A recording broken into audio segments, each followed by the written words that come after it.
We'll guide you through how to highlight text in Premiere Pro. If you find this helpful, don't forget to like and subscribe.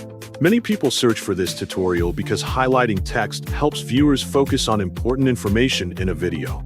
Editors often use it in tutorials, presentations, and educational content to make key points clearer. To begin this tutorial, open Adobe Premiere Pro on your computer. Go to the Project panel, then drag the media clip onto the timeline to create a new sequence or place it into an existing one.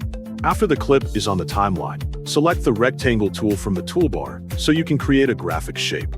Draw a rectangle over the text that you want to highlight on the program monitor, making sure it is positioned similarly to the example shown in the video.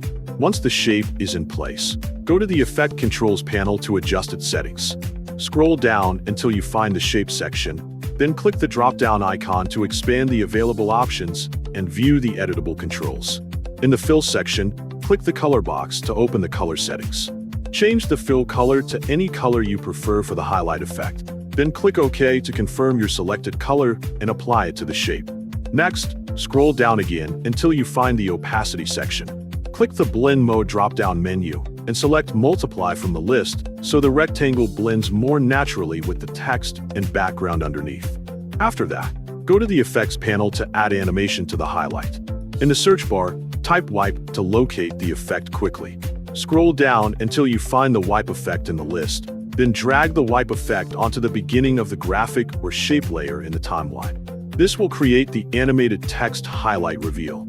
To see how it looks, press Enter on the keyboard or click the play button in the program monitor to preview the highlight effect.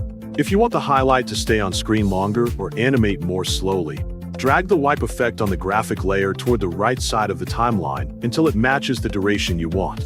Press Enter on the keyboard again or click the play button in the program monitor to review the highlight animation and make sure the timing and appearance look exactly the way you want for your video.